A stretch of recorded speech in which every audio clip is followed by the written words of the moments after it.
For centuries, Rome did not just dominate the ancient world, it defined what power itself looked like. Its armies were unmatched, its roads connected continents, its laws shaped societies, and its economy reached farther than any empire before it. From the outside, Rome appeared too big, too organized, and too powerful to ever collapse. And yet it did. Not suddenly, not in one dramatic moment. Rome fell slowly, quietly, and often invisibly, while most of the people living inside it still believed the system would endure. Ordinary life continued. Markets opened, officials worked, armies marched, and beneath it all, the foundations were weakening. This story is not about a single invasion or a single mistake. It is about how everyday habits, systems, and assumptions of permanence allowed a superpower to unravel from within. Rome did not fail because it was weak. Rome failed because it believed strength was permanent. If you enjoy deep, realistic history that explains collapse through daily life rather than myths and oversimplified answers, like this video, subscribe for long-form historical storytelling, and leave a comment with the moment you think Rome crossed the point of no return. Now let's begin with how Rome became so powerful that failure seemed impossible in the first place. Rome did not collapse because it suddenly became weak. It collapsed because for centuries it became accustomed to strength that felt permanent. By the time the Roman Empire reached the height of its power, failure had disappeared from imagination. The idea that Rome could fall no longer existed as a realistic possibility. This belief shaped how the empire functioned, how leaders governed, and how ordinary people lived their daily lives. Rome's fall began not with chaos, but with confidence. For generations, Roman citizens were born into a world where Rome already dominated everything they could see or imagine. Roads, laws, money, armies, and administration all bore the mark of Roman authority. Power was not experienced as something dramatic or fragile. It was experienced as routine. Rome did not feel like a system that required maintenance. It felt like the natural order of the world.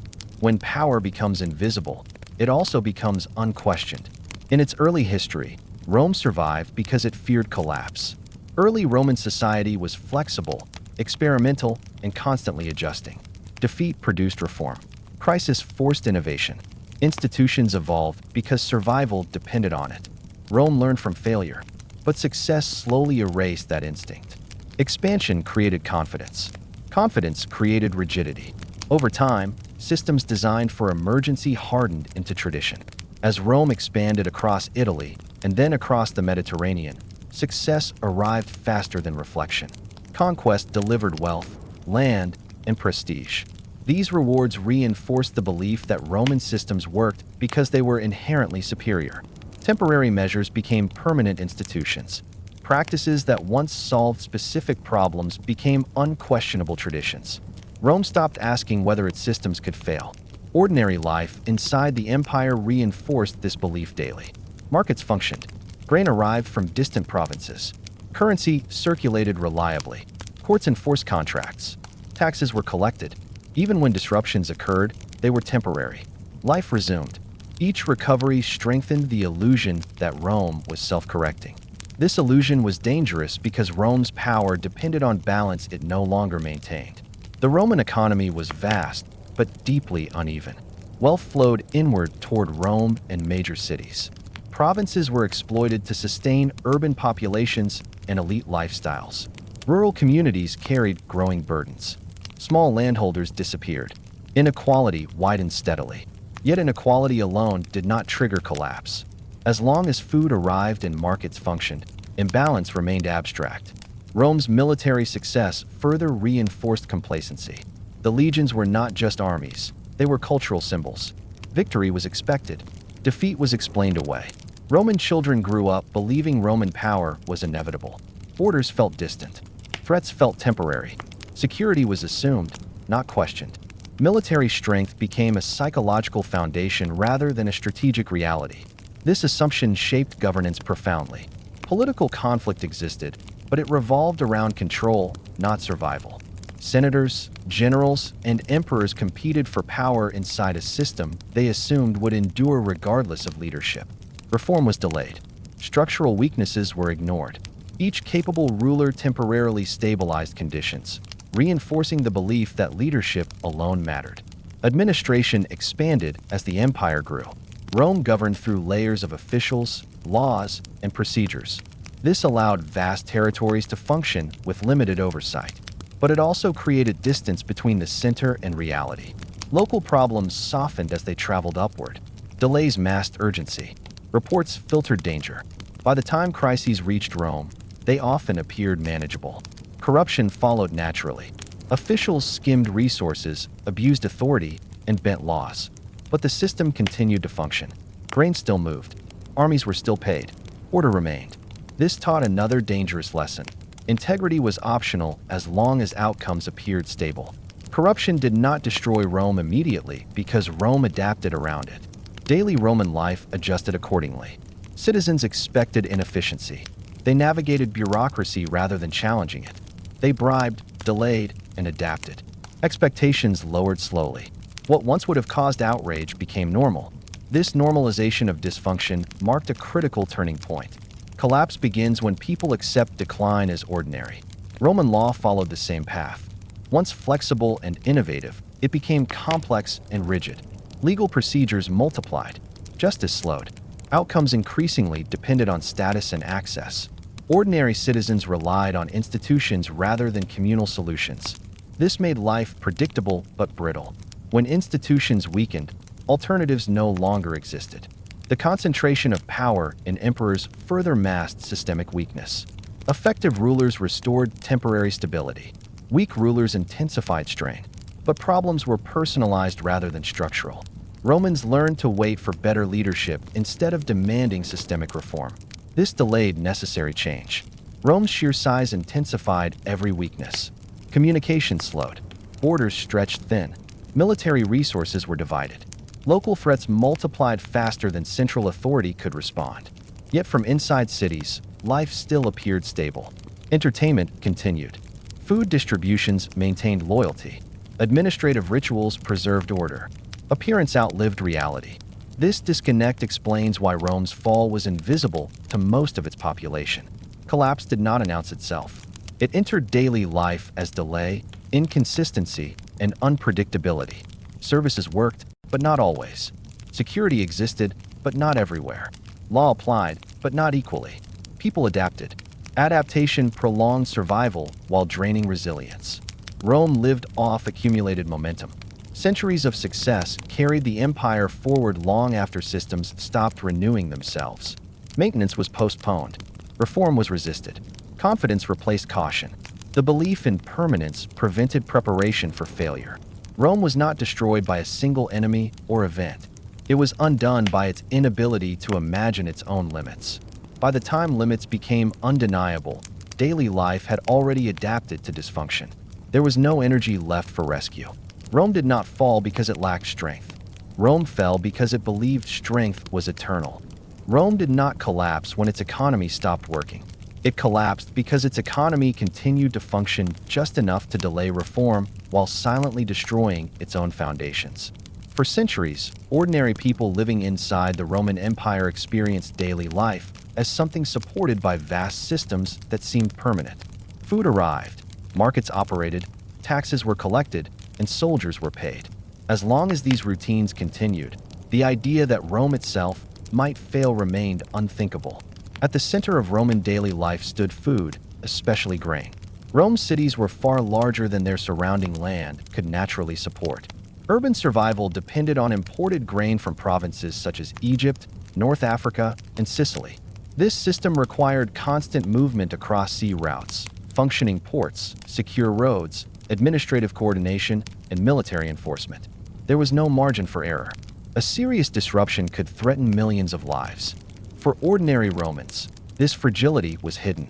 Bread appeared in markets and public distributions. Shortages were managed before they became catastrophic. People judged stability not by economic balance, but by whether daily necessities remained available. As long as food arrived, confidence in Rome's power remained strong. The Roman economy was fundamentally extractive. Provinces existed to supply the imperial core. Taxes, grain, metals, and labor flowed inward. Wealth accumulated in major cities and among elites, while rural communities carried increasing burdens. Small farmers gradually lost land to large estates.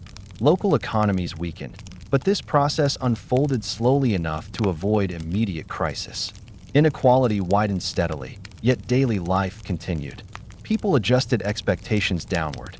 Survival replaced prosperity as the measure of success. Rome did not collapse when people became poorer.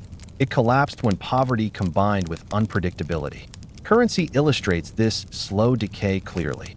Roman coins originally represented trust backed by metal and authority. Over time, as military and administrative costs rose, coinage was altered. Metal content declined. More coins entered circulation. Inflation followed gradually.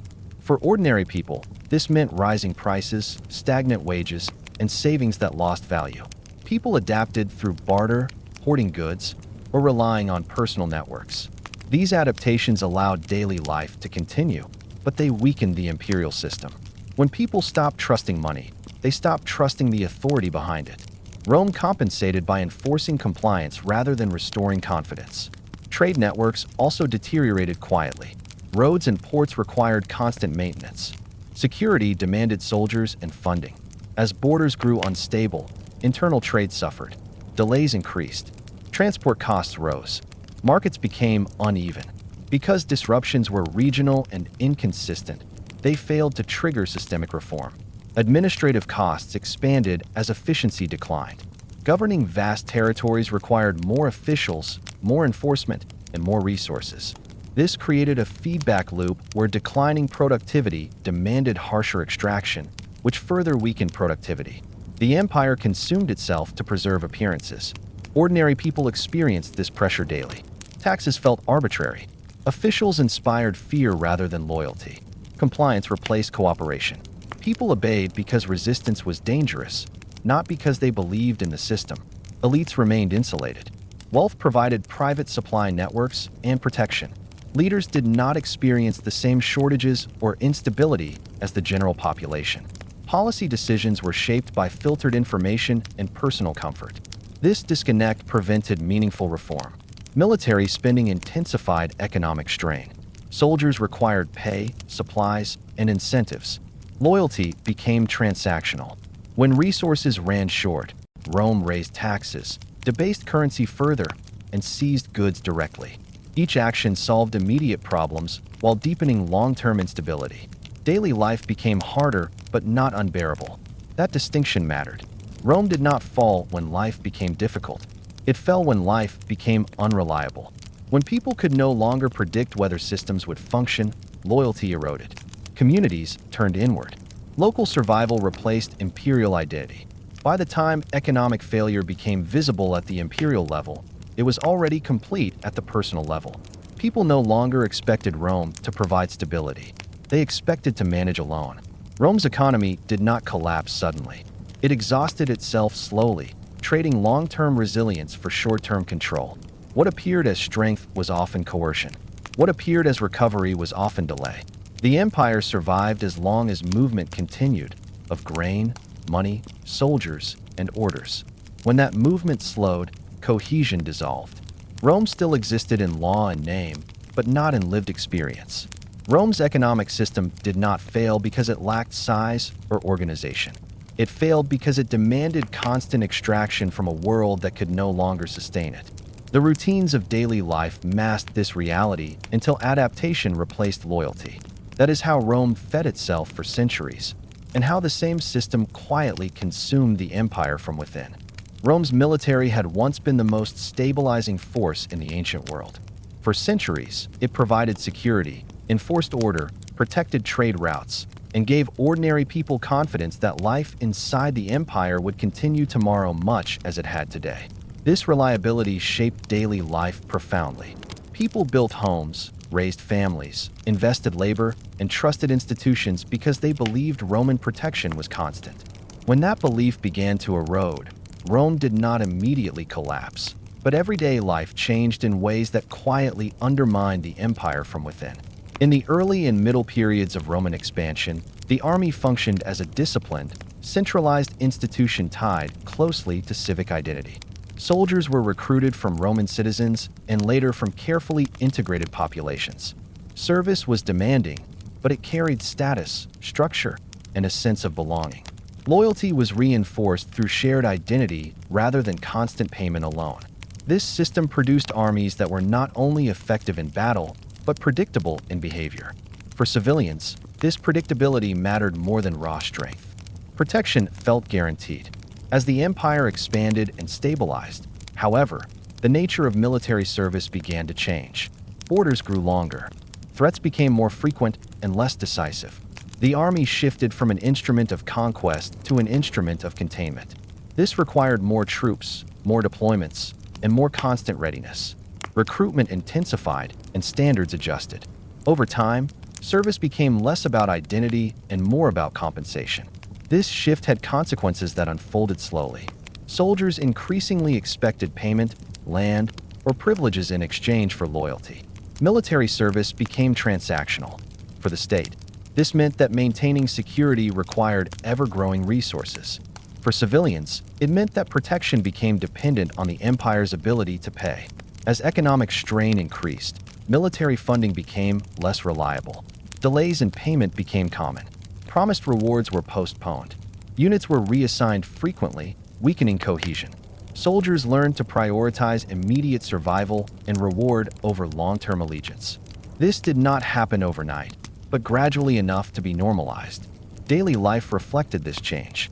Civilians noticed that soldiers behaved differently. Discipline varied by region. Enforcement became inconsistent. Some areas felt well protected, while others felt neglected. Predictability disappeared. People began to plan their lives around uncertainty rather than trust. The military's growing political role further destabilized the system. Commanders gained influence not only through authority, but through control of armed forces. Loyalty shifted from the state to individual leaders who could provide payment or protection. This personalization of military power fractured unity. For ordinary people, this manifested as instability at the top. Leadership changed frequently. Policies shifted abruptly. Laws were enforced unevenly depending on who held power locally. The sense that Rome was governed by institutions weakened. Rome began to feel governed by circumstance. As borders became more volatile, troops were moved constantly. Regions once accustomed to permanent garrisons found themselves exposed. Others suddenly hosted large military populations that strained local resources. Housing shortages increased. Food supplies were diverted. Civilian routines were disrupted. The presence of troops no longer guaranteed safety. In some cases, it created additional pressure. Civilians were expected to supply, house, or tolerate soldiers whose loyalty felt uncertain. Protection and burden blurred together. Rome's reliance on non-local recruitment increased. Soldiers were drawn from distant regions with little connection to the communities they protected. While this was not inherently destabilizing, it changed the nature of military-civilian relationships. Familiarity declined. Mutual trust weakened. For civilians, soldiers became symbols of authority rather than shared identity. Compliance replaced cooperation. This subtle change eroded the emotional bond between population and state. As military crises multiplied, emergency measures became routine. Extraordinary powers were granted. Commanders acted independently. Legal norms bent under pressure. Each emergency response solved an immediate problem while weakening long-term stability. Daily life adapted to these conditions. People learned to live with armed uncertainty. Travel was planned cautiously. Trade routes shifted. Communities relied more on local defense arrangements. Imperial protection became one option among many rather than a guarantee. The army itself became overstretched. Maintaining control across vast territories required constant movement. Fatigue increased. Equipment deteriorated. Training standards slipped. None of this caused immediate collapse, but it reduced reliability. For ordinary people, reduced reliability mattered more than outright defeat. When protection becomes conditional, investment declines. People stop repairing infrastructure, expanding farms, or developing trade if security feels temporary. This withdrawal of effort weakened the empire's economic base further. Military decision-making increasingly focused on short-term containment rather than long-term stability. Borders were held reactively. Resources were concentrated where crises were most visible. Less visible regions decayed quietly. This uneven protection reshaped daily life across the empire. Some areas remained relatively stable. Others experienced gradual breakdown. The empire ceased to feel unified. It became a patchwork of conditions. Rome's military no longer represented inevitability. It represented uncertainty. That psychological shift was devastating. As confidence eroded, civilians began to question assumptions that had guided life for generations. Was Rome able to protect them next year? Would laws be enforced consistently? Would trade routes remain open? These questions changed behavior even before answers arrived. Communities turned inward. Local leaders gained importance. Imperial identity weakened. Daily life became focused on immediate survival rather than participation in a grand system. Rome did not fall when armies lost battles. It fell when armies lost trust. The military had once been the glue holding the empire together. As it transformed into a fragmented, politicized, and overstretched force, that glue dissolved. Ordinary people felt the change long before historians marked dates. By the time military collapse became visible in historical records, daily life had already adapted to its absence. Rome still existed in name, but protection had become negotiable. That was the moment Rome truly stopped being unbreakable. When Rome's systems began to weaken, the most important changes did not appear in palaces, senates, or battlefields. They appeared in kitchens, streets, workshops, farms, and marketplaces. Collapse did not first arrive as catastrophe. It arrived as inconvenience, as uncertainty, as the slow disappearance of reliability from ordinary life. Long before Rome officially fell, millions of people were already living in a world where the empire existed more in name than in practice. For centuries, Roman daily life had been shaped by predictability. People knew when markets would open, when taxes would be collected, when laws would be enforced, and when protection would arrive. Even hardship followed patterns. That predictability allowed planning. It allowed families to invest in land, tools, and futures. When predictability vanished, so did confidence. One of the earliest signs of deep change was the uneven application of authority.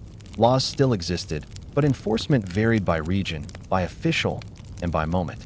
What was permitted one year might be punished the next. Ordinary people learned that legality no longer guaranteed safety. Relationships and local power mattered more than written rules. This change reshaped behavior profoundly. People stopped relying on institutions and began relying on individuals. Patronage replaced procedure. Personal loyalty replaced civic trust. Survival depended on knowing the right people rather than following the right rules. Daily economic life reflected this shift immediately. Markets became unstable. Prices fluctuated unpredictably. Supply chains broke intermittently.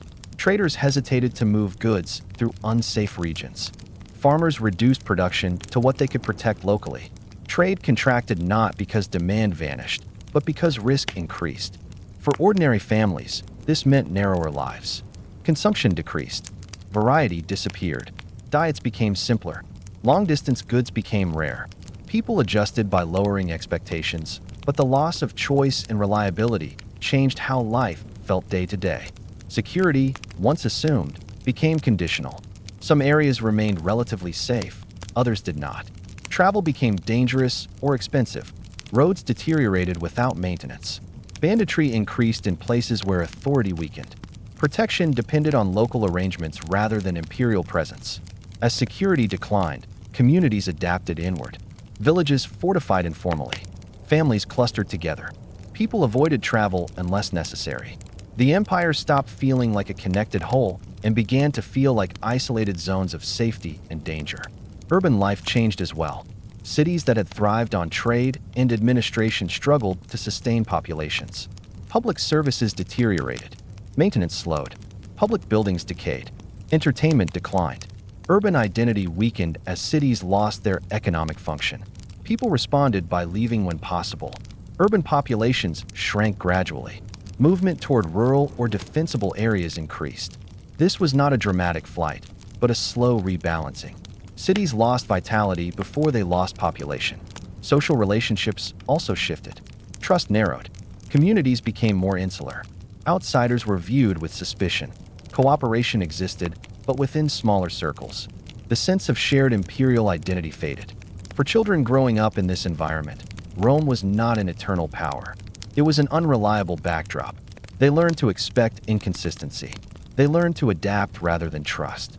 These lessons shaped the next generation's values deeply. Religious, cultural, and communal practices changed subtly as well. Public rituals declined as organization weakened. Local customs gained importance. Shared empire-wide experiences disappeared, replaced by regional variation. Work patterns adjusted. Long-term projects became rare. People focused on immediate survival. Investment declined. Infrastructure decayed further. This created a feedback loop. Declining stability reduced effort, which reduced stability further. Communication suffered. Messages traveled slowly or not at all. Information became local. Rumors replaced official announcements. People relied on observation rather than authority. This increased anxiety and reduced coordination. The psychological impact of this shift cannot be overstated. Living in a world where systems might fail at any moment reshapes how people think. Long-term planning becomes risky. Trust becomes selective. Optimism fades.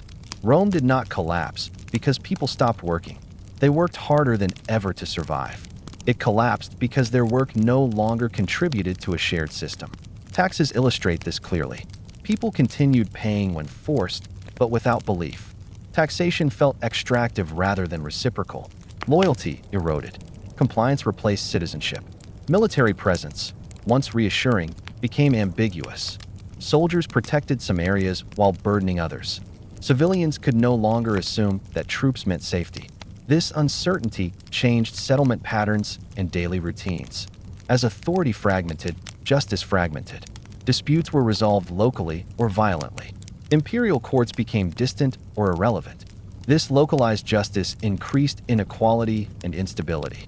Rome still existed in law, memory, and symbolism. Coins still bore imperial images. Titles still mattered. But lived experience told a different story. The empire no longer shaped daily life consistently. This gap between symbol and reality defined Rome's final centuries. Collapse was not a moment. It was a condition. Ordinary people did not wake up one day and realize Rome had fallen. They realized gradually that Rome no longer mattered in the ways it once had. They adjusted. They survived. And in doing so, they lived beyond the empire before it officially ended. By the time historians marked dates and events, Rome had already disappeared from everyday life. What remained was memory, identity, and fragments of authority. That is how powerful systems truly end. Not with noise, but with withdrawal. Not with destruction, but with irrelevance. Rome was not defeated in a single battle. It was abandoned, quietly, by the routines that once sustained it. Rome did not finally disappear when emperors lost their thrones or when borders collapsed on maps. It disappeared when ordinary people stopped organizing their lives around the expectation that Rome would return to stability.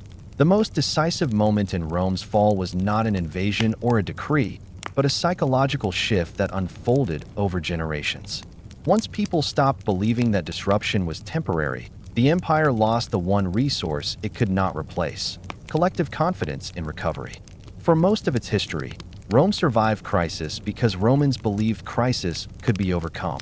Hardship was familiar, but it was framed as temporary. Famine, political chaos, military threats, and economic pressure had all occurred before. Each time, Rome had eventually restored order. This pattern shaped how people endured suffering. They accepted sacrifice because they believed it would lead back to stability. Loyalty made sense because the system appeared capable of repairing itself. This expectation of return was deeply embedded in daily life. Farmers planted crops expecting roads to remain open. Merchants traded expecting markets to function next season. Families raised children believing laws, currency, and protection would still exist when those children became adults. Even when life was difficult, the future felt structurally intact. What changed in the later empire was not the presence of hardship, but the absence of full recovery. Disruptions began to overlap instead of resolve. Repairs were partial. Security returned to some areas, but not others. Officials promised stability that never fully arrived. Each crisis left behind damage that was not completely repaired before the next crisis appeared. Over time, this trained people to expect less than before. At first, this shift was subtle. People still spoke of restoration. Authorities still issued confident statements. Coins still proclaimed continuity and renewal. But daily experience increasingly contradicted these claims. Roads were passable one year and unsafe the next. Taxes increased while services declined. Protection existed in theory, but not always in practice. Ordinary people began to rely on observation rather than promise. They stopped asking what Rome claimed it could do and started watching what Rome actually did. What they saw was inconsistency. This inconsistency reshaped behavior at every level of society. Long-term planning became dangerous. Investment felt risky. Why improve land if protection might vanish? Why expand production if surplus could be seized or lost? Why build permanent structures if authority could shift suddenly? Rational behavior shifted toward caution and immediacy. This was not rebellion. It was adaptation. Families adjusted first. They reduced exposure to risk. They produced less surplus. They stored goods locally. They avoided long-distance trade. They relied on kin and neighbors rather than institutions. Survival strategies replaced growth strategies. Communities followed the same pattern. Trust narrowed. Cooperation existed, but only within smaller, familiar networks. Outsiders were treated with suspicion. Imperial identity weakened as local identity strengthened. People no longer thought primarily in terms of being Roman citizens protected by a vast system. They thought in terms of being residents of specific places managing uncertain conditions. Children growing up in this environment absorbed these lessons instinctively. They did not remember a fully functioning empire. They remembered fluctuation, unpredictability, and partial authority. For them, Rome was not an eternal structure that had temporarily weakened. It was an unreliable presence that sometimes helped and sometimes did not. This generational change was critical. Older people remembered stability and hoped for its return. Younger people had no such memory. For them, the idea of a fully restored empire felt theoretical, almost mythical. When memory disappears, belief cannot be sustained. Psychological exhaustion compounded this shift.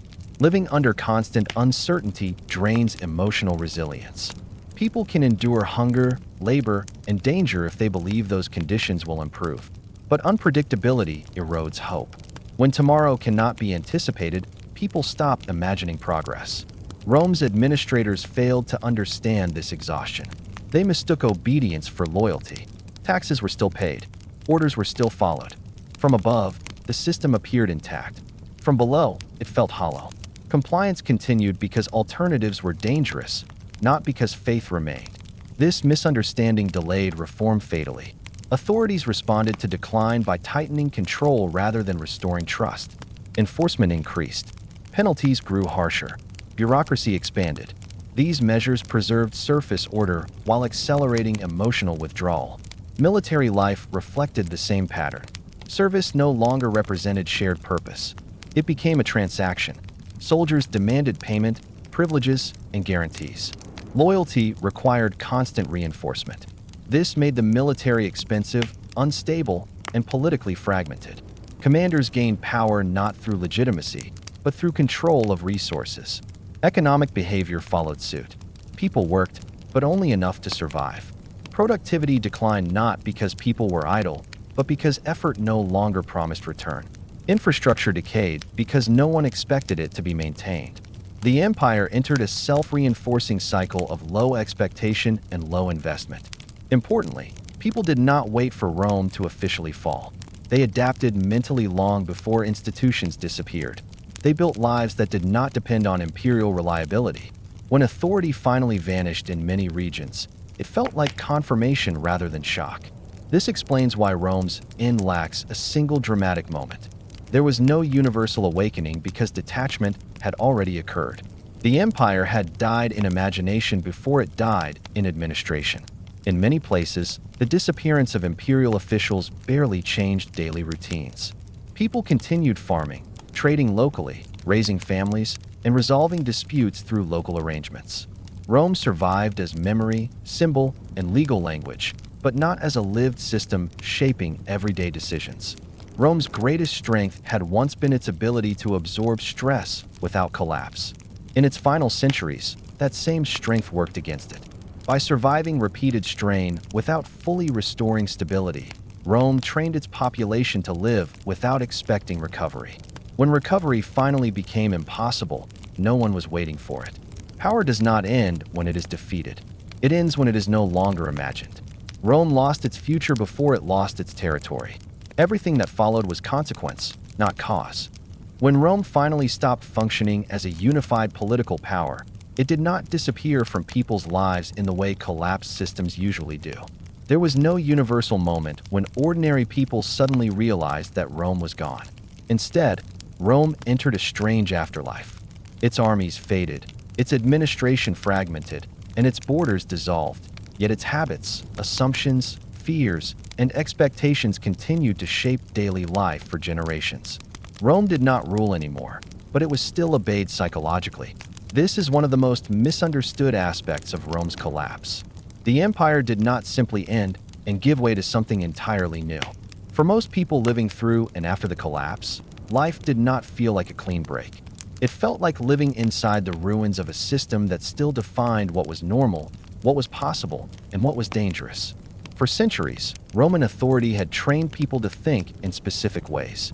It had shaped how they understood law, order, security, taxation, work, punishment, and obedience.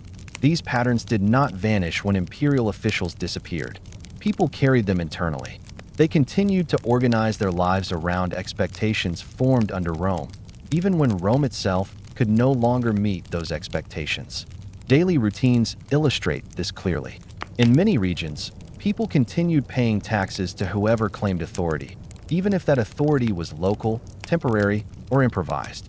They did so not because the system was effective, but because taxation had become a normal feature of life. The idea that power demanded resources felt natural, even when the power itself was weak. Legal habits persisted in the same way.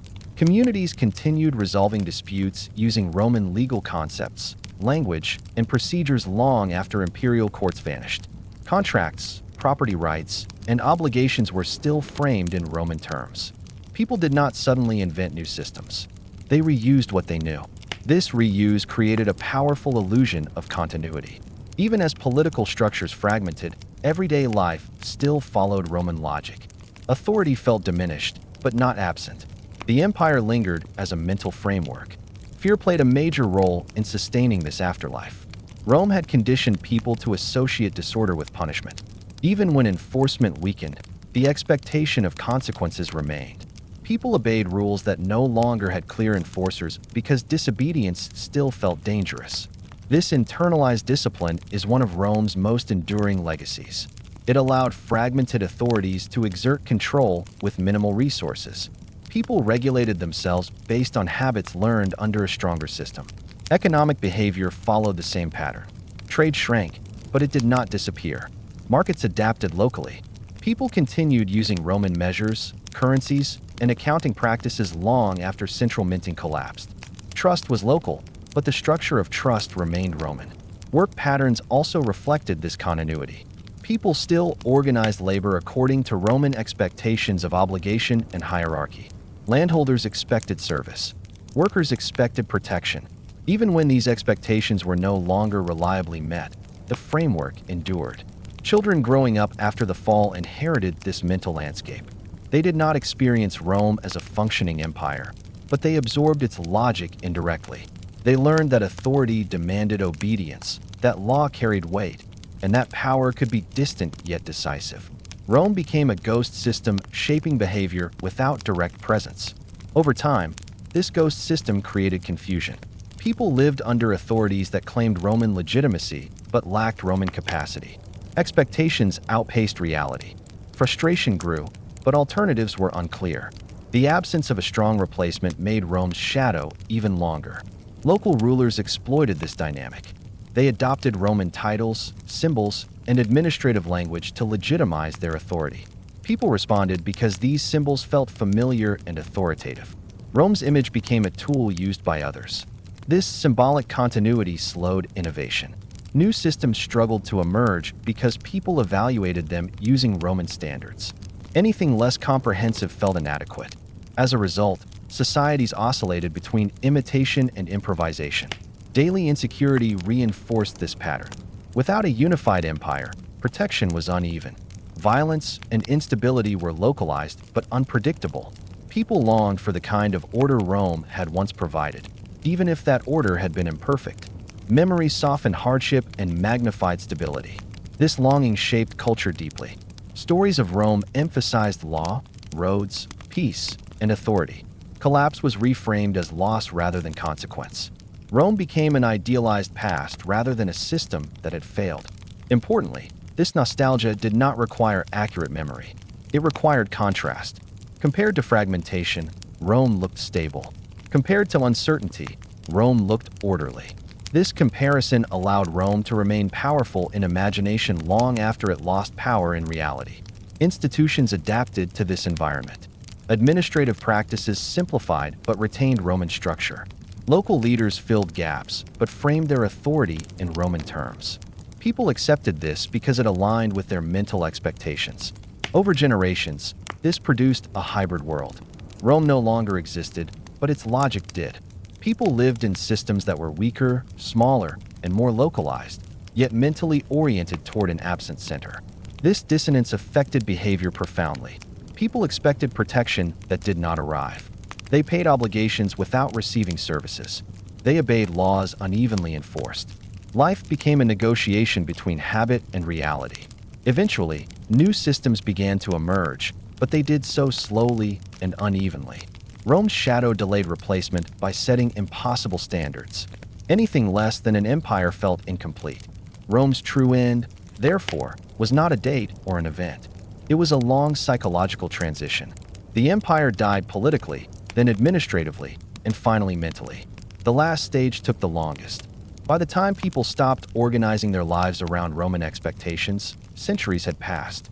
Rome had shaped not only institutions, but the very idea of what order looked like.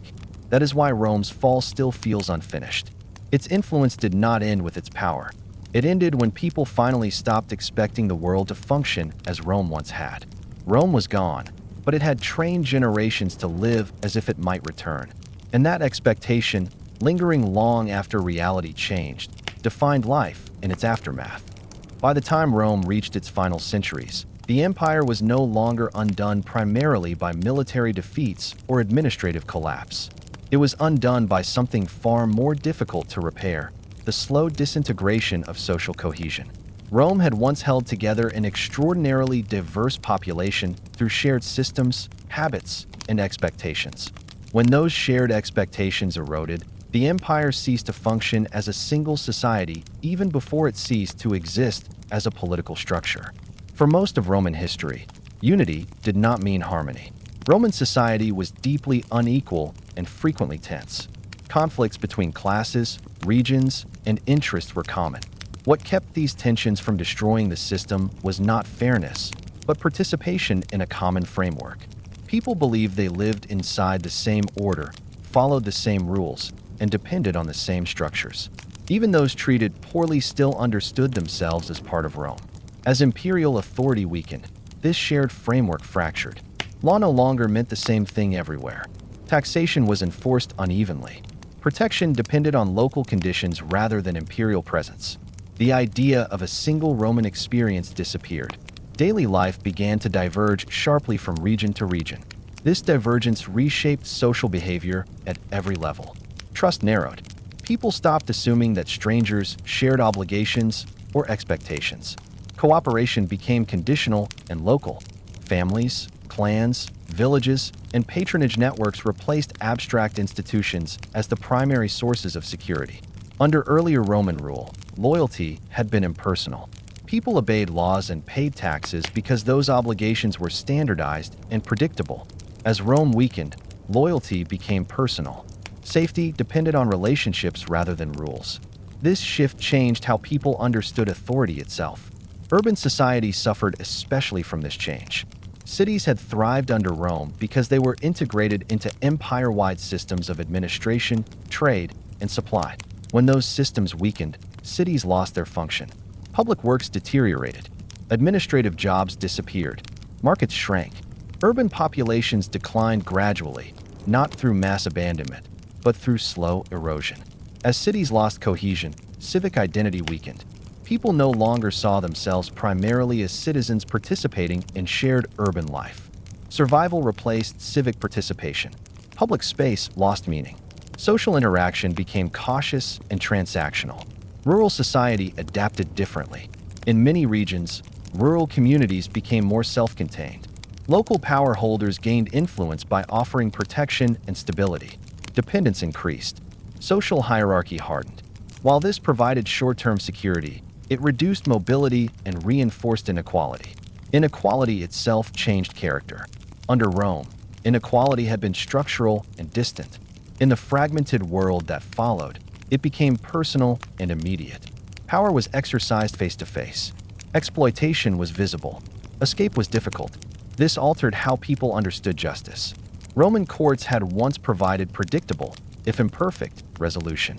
As imperial legal systems weakened, disputes were resolved locally, often through negotiation or force. Outcomes depended on status and relationships rather than law. This increased fear and reduced trust. Daily life became defined by caution. People avoided unnecessary conflict. They accepted dependence in exchange for safety. Innovation slowed. Risk-taking declined. These adaptations preserved survival but undermined long-term growth. Generational change deepened this fragmentation. Children born into this environment had no memory of a unified empire. For them, localized authority and uneven conditions were normal. The idea of empire-wide order belonged to stories, not experience. This generational shift ensured that Rome could not be socially reconstructed even if political power had briefly returned. Communication between regions weakened further. Information traveled slowly and unreliably. Shared narratives disappeared. People lived inside local realities with little awareness of distant conditions. Solidarity across distance vanished. Economic life mirrored this breakdown. Long-distance trade declined. Specialization decreased. Communities prioritized self-sufficiency over integration. While this made some areas more resilient locally, it destroyed the economic interdependence that had sustained Rome. Cultural practices also diverged. Festivals, customs, and norms became regional. Standardization faded. Identity localized. People defined themselves less as Romans and more as members of specific communities. Rome still existed as memory and symbol. Titles were used. Coins circulated. Legal language persisted. But these remnants no longer created unity. They floated above a society that had already moved on. This gap between symbol and reality marked the point of no return. Rome could no longer be rebuilt because the social fabric that had sustained it no longer existed. Force could not restore trust. Administration could not recreate shared identity. Importantly, this fragmentation did not feel like collapse to those living through it. It felt like adjustment. People adapted to new conditions. They survived. But survival came at the cost of unity and coordination. Rome had depended on people believing that their lives were connected to a larger whole. Once that belief disappeared, the empire became an empty shell. Institutions persisted briefly, but without social cohesion, they could not function. By this stage, Rome's fall was irreversible, not because armies could not win battles, but because society could no longer sustain empire-wide cooperation. What remained was a world shaped by Rome, but no longer held together by it. This was not the dramatic end of Rome that later generations imagined. It was quieter, slower, and more human. It unfolded through daily choices, adaptations, and withdrawals. Rome did not collapse into chaos. It dissolved into fragments. And once society fragmented, no empire could rise again in its place. When people speak about the fall of Rome, they often imagine outside forces arriving suddenly and overwhelming a once stable empire. This image is misleading. External pressure did not destroy Rome at the moment it appeared. Rome had faced pressure from beyond its borders for centuries and survived. What changed in the final centuries was not the existence of external threats, but the internal condition of the empire responding to them. By the time pressure became decisive, Rome was already hollow. External forces did not create collapse. They accelerated a process that had long been underway. For most of Roman history, the empire treated its borders not as rigid walls, but as zones of interaction. Movement across these frontiers was normal. Trade, migration, diplomacy, and military engagement existed simultaneously. Rome managed these interactions through strong administration, consistent military presence, and a clear sense of authority. External groups were not always enemies. Many were incorporated into Roman systems as settlers, workers, or soldiers. This flexibility allowed Rome to turn pressure into reinforcement. This system required confidence and coordination. Rome needed to believe in its own capacity to absorb newcomers, regulate movement, and enforce order. As long as that confidence existed, external pressure strengthened rather than weakened the empire. By the later centuries, that confidence was gone. The empire no longer possessed the administrative cohesion required to manage constant interaction at its borders. Military units were overstretched. Communication was slow and unreliable. Decisions were reactive rather than strategic. Instead of shaping conditions, Rome responded to them. External pressure became continuous rather than episodic. Instead of isolated conflicts followed by recovery, Rome faced ongoing strain across multiple regions at once. This mattered enormously. The empire could no longer concentrate resources effectively. Addressing one frontier meant neglecting another. Temporary solutions became permanent compromises. For ordinary people living inside the empire, this change was experienced not as invasion, but as unpredictability. Some regions remained stable for years, while others faced repeated disruption. Protection was uneven. Law enforcement varied. What mattered was not how strong the pressure was, but how inconsistently it was managed. In earlier centuries, people trusted that problems at the edges would be contained. By the later period, that trust vanished. News of disruption traveled through rumor and observation rather than official communication. Anxiety spread faster than facts. People began to assume that instability elsewhere could reach them without warning. This assumption changed behavior profoundly. Investment declined. Travel was reduced. Trade routes shifted or disappeared. Communities prepared for isolation rather than integration. These adaptations protected individuals but weakened the empire as a whole. Rome's responses to external pressure often worsened the problem. Emergency powers were granted frequently. Local commanders acted independently. Authority fragmented. Short-term decisions undermined long-term coordination. Each crisis response solved an immediate issue while eroding systemic stability. The military itself was deeply affected. Troops were reassigned constantly to address emerging threats. Units lost cohesion. Supply chains were strained. Soldiers became instruments of containment rather than agents of order. For civilians, military presence no longer guaranteed safety. In some cases, it increased burden. External groups encountered an empire that no longer spoke with one voice. Negotiations varied by region. Agreements were inconsistent. Some areas integrated newcomers successfully, others collapsed under strain. The absence of unified policy made outcomes unpredictable. It is important to understand that these external groups did not experience Rome as a single power. They interacted with local authorities, fragmented forces, and weakened administrations. Where Roman systems remained intact, pressure was managed. Where they had already decayed, pressure exposed collapse. For ordinary people, this exposure mattered more than the pressure itself. It confirmed what daily experience had already suggested. Rome could no longer guarantee stability. This confirmation accelerated psychological withdrawal. People invested even less in imperial systems. Local survival strategies intensified. External pressure also reshaped identity. Under a strong empire, identity was layered. People could be local and Roman at the same time. As pressure increased and authority weakened, these layers separated. Local identity dominated. Imperial identity faded. This shift was not ideological. It was practical. People aligned themselves with structures that could actually protect them. Loyalty followed effectiveness, not tradition. The empire's inability to control narratives further weakened cohesion. Official announcements lost credibility. Rumors filled the gap. Fear spread unevenly. Without shared understanding, collective response became impossible. Rome's greatest weakness at this stage was not military inferiority, but fragmentation. External pressure exploited this fragmentation naturally. It did not need to defeat the empire everywhere. It only needed to push where resistance was weakest. Over time, these pressures transformed borders from managed zones into points of rupture. Movement increased where control collapsed. Settlements shifted. Authority was renegotiated locally. The empire lost not territory all at once, but relevance. People did not experience this as the fall of Rome. They experienced it as the disappearance of reliability. Systems that had once mediated between local life and the wider world no longer functioned consistently. The empire became distant, symbolic, and eventually irrelevant. Rome still existed on coins, in titles, and in memory, but daily life was shaped by immediate conditions.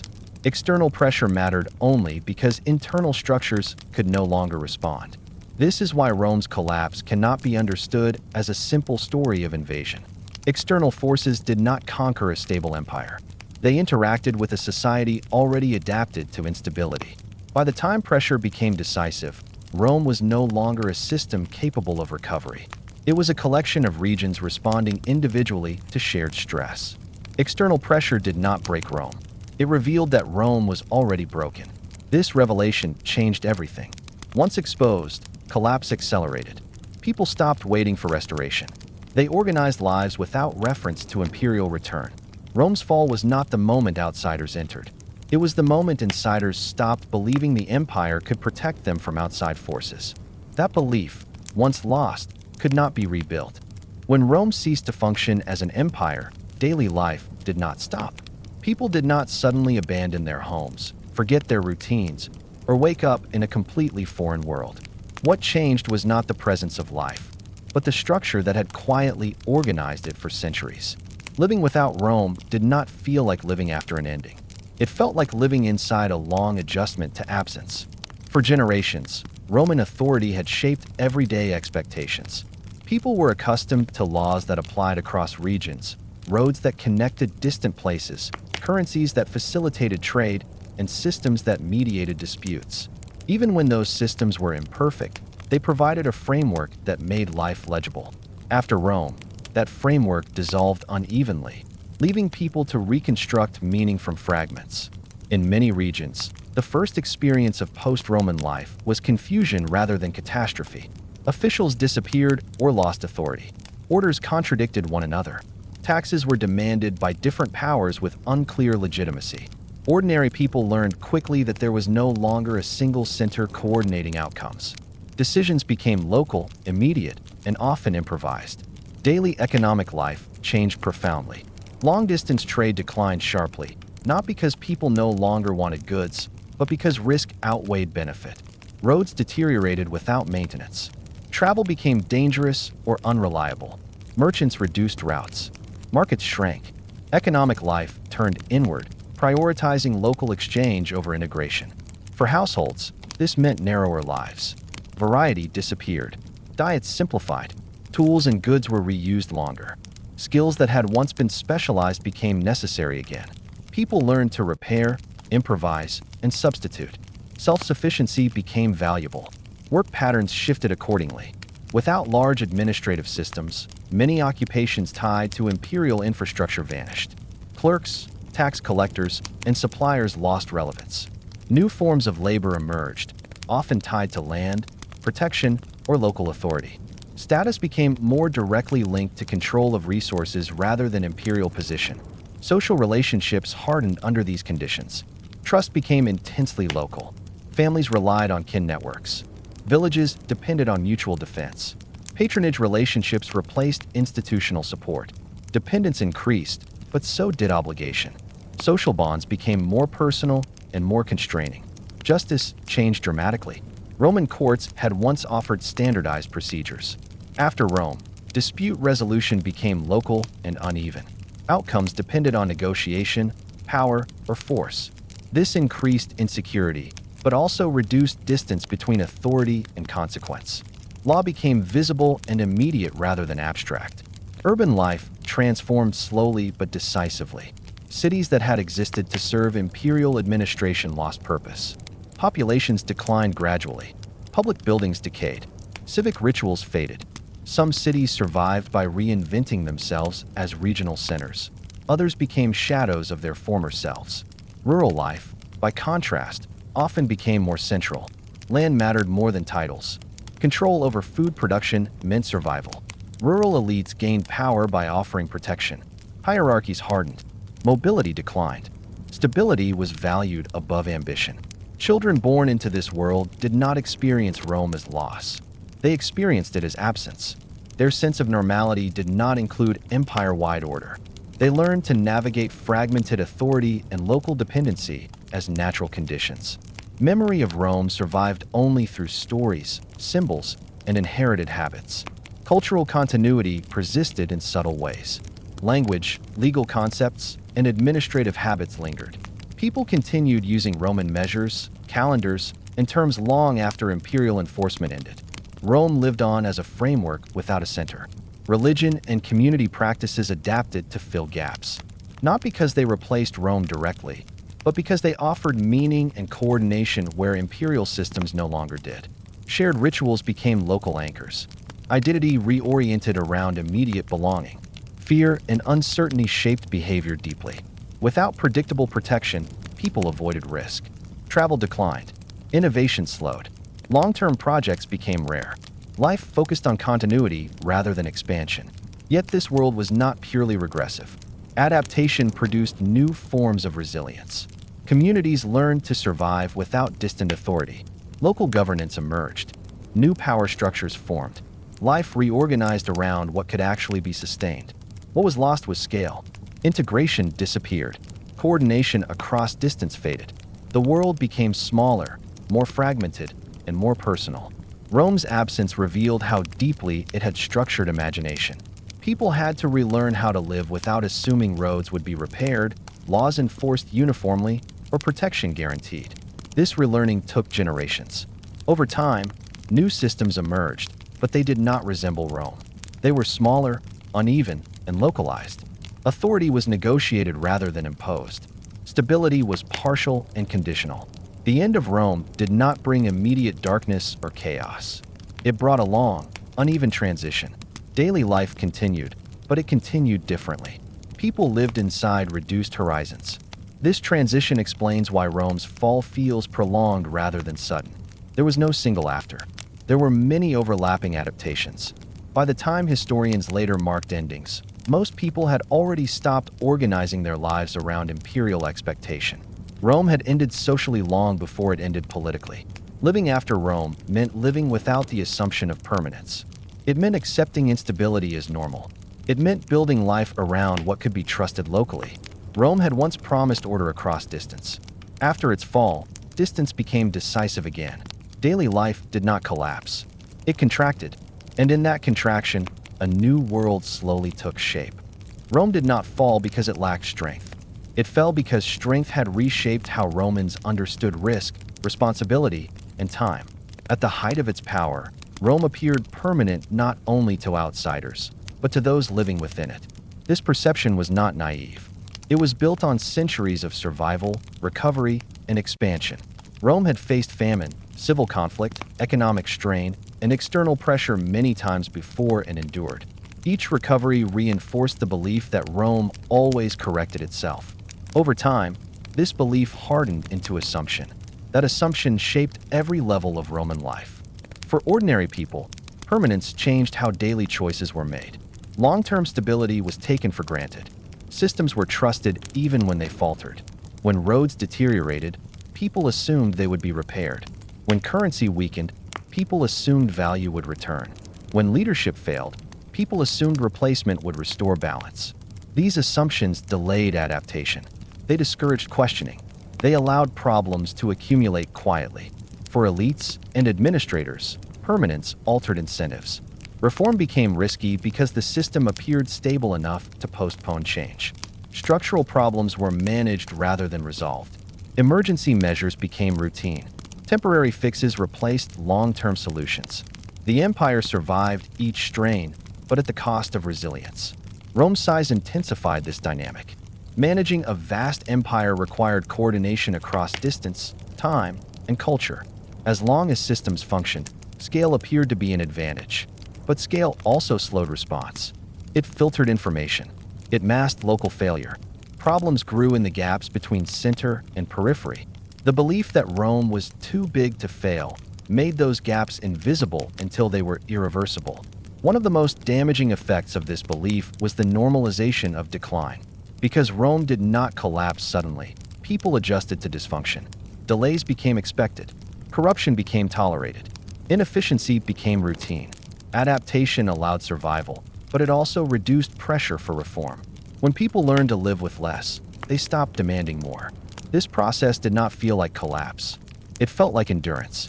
Rome's institutions continued to operate long after they stopped functioning effectively. Laws existed without consistent enforcement.